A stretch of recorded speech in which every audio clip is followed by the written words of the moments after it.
It's been a little while since I made a video like this, but I think you're going to be quite interested in what has happened here in the developing news. And of course, this object that's in front of me. So you have probably heard that there will be a new iPhone. The iPhone 8, maybe it won't be called the 8. Maybe it's the iPhone edition. Maybe it's just the iPhone and they dropped the number altogether. Maybe there's multiple versions of the next iPhone. So here's the thing, with every single new iPhone that emerges, there is plenty of information that leaks out prior to that device ending up in people's hands and homes. And in this case, we've got a ton of information. If you've been following the leaks, if you've been following the information, then you know that in all likelihood, the next iPhone is going to see a radical shift in design. And so what I did here is aim to give you the best physical representation so far of what that iPhone 8 might be. This is it, the 3D printed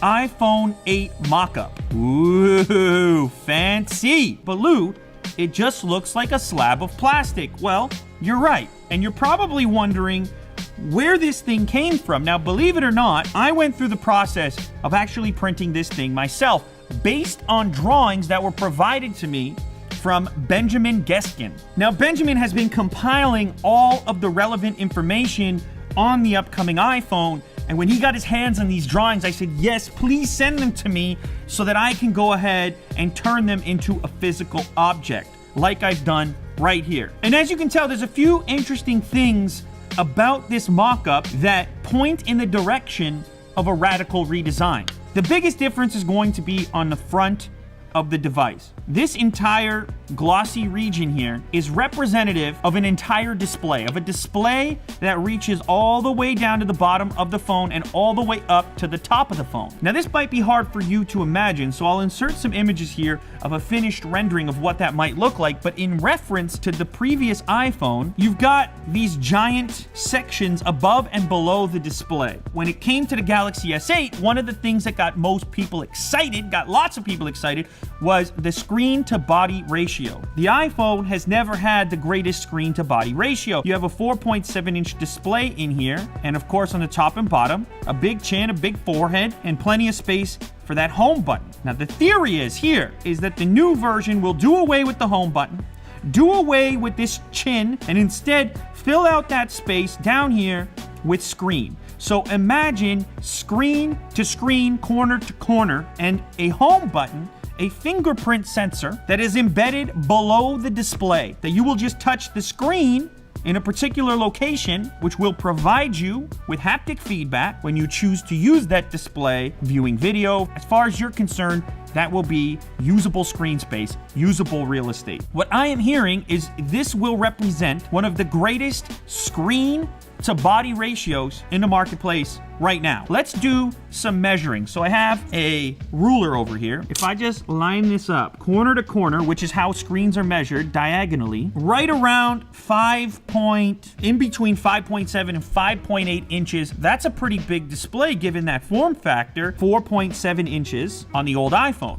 Almost identical body size. You've added close to an inch or just over an inch of screen real estate. That's pretty impressive. Now, what about the other measurements? What about the thickness, for example? Are we going to see a huge change there? I've got some digital calipers here to tell us. So, old iPhone, 7.09 millimeters. The new one, so 7.1 here as well. We're probably going to see a similar thickness on the new device. If you know anything about the iPhone 7 specifically, it did not have the dual camera system that the 7 Plus had. This 3D mock-up of the iPhone 8 does have that dual camera setup, and it's a slightly different layout even than the 7 Plus had. Camera on the bottom, camera on the top, it's been shifted. It's now in this vertical positioning, and the flash unit would slot into the center portion of this camera layout. But you're also probably going to see faster autofocus and an improved sensor on both the 8 and the 8 Plus, thanks to this entirely new camera layout. Looking at this 3D model, the port is almost identical to the Lightning that we're currently using on the 7 and 7 Plus. Pretty much the exact same layout there. What some people had hoped for is that maybe you would see a more universal platform,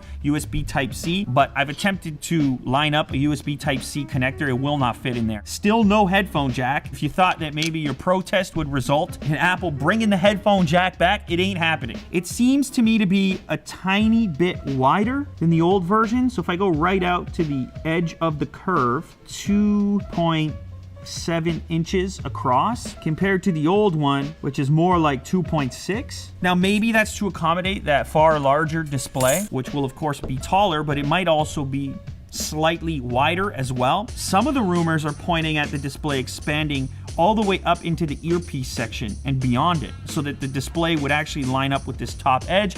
Other renderings have the display finishing just below that. Either way you slice it, there's far more screen real estate in relationship to the body of the device. Another thing to mention, you don't see any cutouts for forward-facing cameras, sensors, and so on. The thinking there is that those will also be hidden and invisible under the display. So the theme here, the trend seems to be to hide as much of the device as possible beneath the screen, so that when you look at the phone, all you're seeing is screen. Some people think this is the most interesting aspect. The materials are said to shift in this upcoming device. So for the longest time now, it's been an aluminum shell. Talk about a departure.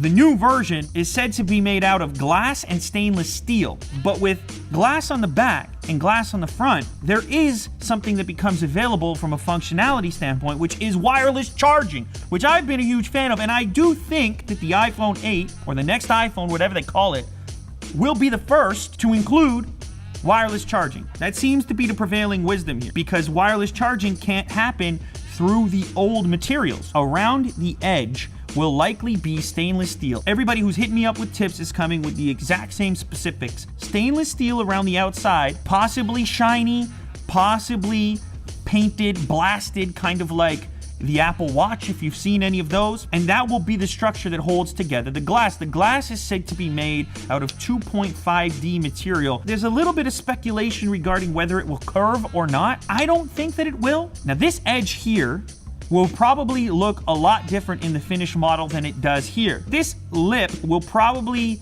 fold straight into the stainless steel. Use the Apple Watch as your indicator here. Now, that doesn't mean that the screen itself is curving. The glass could very well curve over this edge while still maintaining a flat screen. Now, one of the key technologies that's going to allow for this incredible screen to body ratio on the upcoming iPhone is OLED. OLED, up until this point, has not entered the Apple universe so far as iPhones are concerned. But if you've ever looked at an OLED display, they're incredible. Namely, the newest one on the S8 and S8 Plus. You're gonna end up with incredibly vibrant colors, contrast ratio, will probably be the best iPhone display that's ever existed. But what about resolution? Of course, it all comes down to those pixels at the end of the day. And the thinking here is that we will see more res. In fact, 2800 by 1242. And that information comes from a leaked Geekbench score. A benchmark test was possibly carried out on one of the earliest models. The one question is battery life, because of course we've got this real nice big display. We have to wait and see on that. And maybe it gets tweaked and somehow manipulated. Maybe the OLED comes out of the box with some power saving stuff, just like the S8 and the S8 Plus.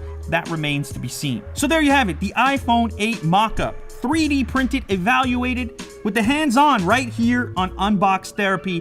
This is possibly the closest anybody is right now, other than Apple employees themselves, to what it feels like to hold the next generation iPhone. Many cool developments in here. Let me know in the comments which enhancement you like the best. Also, make sure to subscribe. Click the subscribe button, turn on the notifications, because anything that develops between now and the eventual release regarding the iPhone 8, it'll happen here. And it might happen here first. This iPhone 8 might just be cool enough to have me switch back from Android to iPhone full time.